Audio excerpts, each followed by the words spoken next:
Get a picture of this edge with all that meat and fat and oh. So that's how you do it on all quadrupeds. That's how you take the back leg off.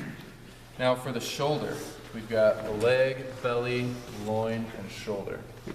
The shoulder, a lot of guys count ribs. I prefer just to go to the end of the sternum. The brisket or the sternum is right here on the bottom of the ribs. And so I go to the end. I'll just mark it out with a knife. And it ends in this cartilaginous tip. And I just kind of go right to the end of that tip, and that happens to land me up in between these two ribs here.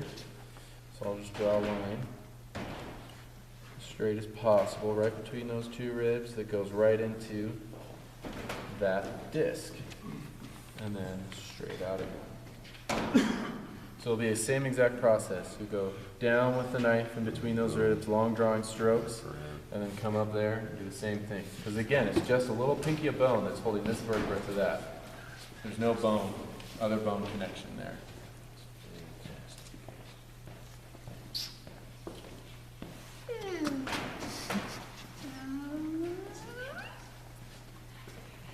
And we'll be quartering your fat the same way. And we'll still do that way. Share it all. Yeah, you're cutting through the little soft bone tips of the ribs there at the end, which is great. Yep, that's soft for that.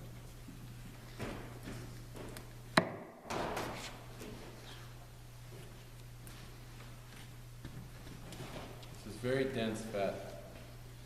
We had an example of an unsaturated fat. Totally dense. It would be very greasy, right? It'd be very It would already greasy. start being greasy. There'd be puddled water on the table already.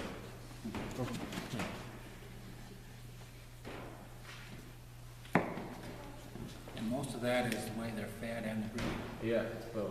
Yeah. We were saying before, though, if you can only find the breeds that don't put on this kind of fat, you can go a long way to creating a really excellent pig just by feeding them right. So even if you can only find Yorkshire Durocs and Hampshires, if you don't feed it the corn and soy, it'll still be an awesome pig. Ready to do the backside? Yeah, if you can see that cut.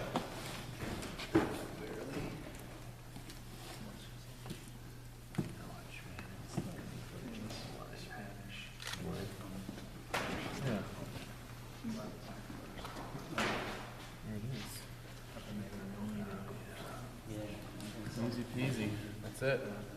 Right there. And then which one are we gonna let go? Yeah. This one seems heavier. Is that all what they feed them? The other one. And then they use the same It's- salt. Yeah, it's both. It's genetics and feed again. The Pata Negra are good acorns. Correct. It's not, very low. Just like that. Which means they're like really good. And the salting process is identical to what we're doing today. The best prosciutto in the world is the Pata Negra Bellota. And it's also the simplest. Yes, it's just salt. When you said before about feeding pigs, you said no soy, no corn. Yeah. That's very simple, but those guys are going like very specific, just acorns. Yeah. So you're into that. So I was wondering if you might be like, no, that's not natural, that's not whatever. No, in Oak Savannahs, it's totally natural. Okay. You know? And that's the thing, it's only, they're not feeding acorns their whole life, it's Yeah. finished, it's only in the fall when they just drop and they clean them all up. That's a seasonal bush. Yeah. So it's not, So if you grabbed too big in the States acorns and tried to copy that, you think it would come out at Oh, all? it's incredible. Yeah. You could do it. Yeah, you should. I mean, as soon as TJ can run his pigs in the scrub up over here, he'll have Pata Negra. So TJ is just kind of like the wishbone thing. I get my wish because I got the tail on mine. Beautiful. So that should start looking familiar. Oh, Pork chop. There's bacon. So where's the pork chops? They're right there, okay, right there. when are we gonna fire stuff up? TJ, seriously? Yeah, when's lunch? it's Brandon's pig, he gets to fire Brandon? whatever he wants. Oh, right. Okay. No pressure. A lot of pressure. Let's get this going. All right, we're gonna do one more quartering, one more step, and this step we're not gonna do on that pig because that's all gonna be cured, right? Except unless you want to keep the loin separate. We'll see. All right, so this is pretty simple. We're going to separate this loin from the belly quarter. And so I basically look at the loin section and determine what does a good rib chop look like. Well, it looks like about that. And then I make a mark on the skin side. And then come over here, and you can see pretty clearly where the belly ends and the loin begins. So I'll give it a little bit of space, and I'll do it up here, right on the top there. Now all you have to do on this angle is connect those dots. There's that, and you just go all the way through. Wherever that guy is, yeah. We can err on the side of, yeah, keep it a little shorter, about there. Here, the side of bacon.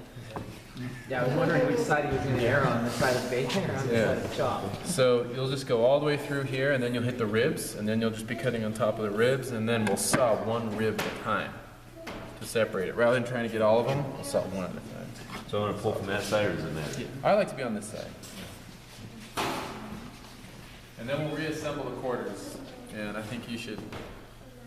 I have an inordinate amount of pride in this quartering process, so I always recommend people take pictures of it, because really, at this point, it does not matter how you butcher this, because the kitchen is the goal. Your ability to cook it is the goal. We know this is all tough and fatty, so we can cut this into Mickey Mouse shapes and just braise it. It'll be incredible. It doesn't have to be Boston or Picnic, Copa, whatever. None of that. Yeah, I'm going all the way through. Yep. All the way to the. Nice. So you want to cut muscle and saw bone? Exactly. Yep.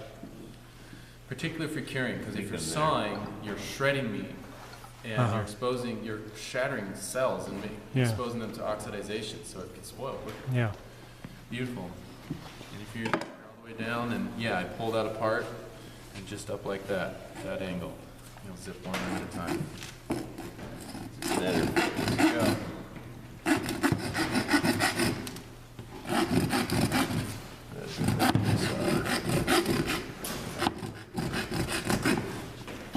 Have you put it up on the end? Yeah. Flip it up? This is actually the easier way to go, in spite of the way it might go. There we go, use the forward motion. Yeah, cuts on the push. And this is a bone saw, so it's designed for this, and it's well worth the 80 or 90 bucks. It really, really makes things nice. All right, so we can reassemble this. So that's the bone in belly? That's the bone and belly, yep. That's it. There's a picture. Where's our? That's Oh, a hey. quarter. There you go. all Hey. Actually, go up on that side. Yeah, go up right here and just. So is this like when they joke around with pork bellies? Is that it?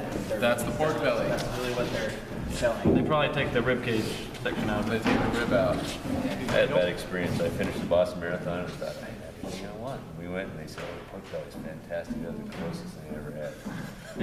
So I'm actually kind of curious if this is better. That killed me on the pork belly. Yeah. Maybe it's because you did a marathon. You get The problem. Can you get it all? Get right where he is. Actually, kick when he's done, right there. Kick him out. Make him move. We need all these tablets then, so it looks. Hell yeah. All right, so then we'll get TJ started on quartering that other side. In the meantime, we'll take off the spare ribs here. So you're gonna bring your knife. This plane of the knife is always gonna be on ribs, because we're just trying to skin them off the belly. Okay. And they go all the way back to about there. There's the last rib. Yeah. Yeah, no losing Don't be bacon. taking any bacon. And they're tricky. It looks like you're gonna go under them and pull them out. It looks like they end right here, but they don't actually end until down here.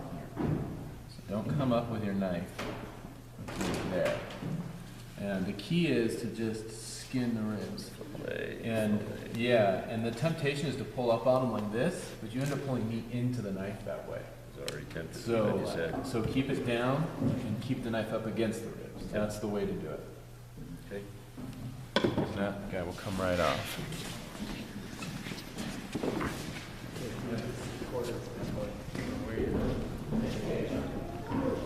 That's it. Yeah. Exactly. Pretty much following the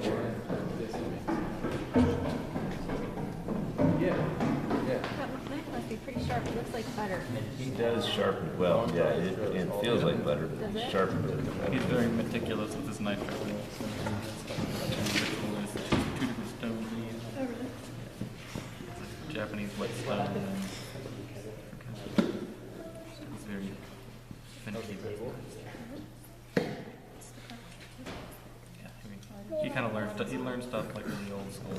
He likes the carbon steel knives, which are a pain in the ass, but you can get a little bit better.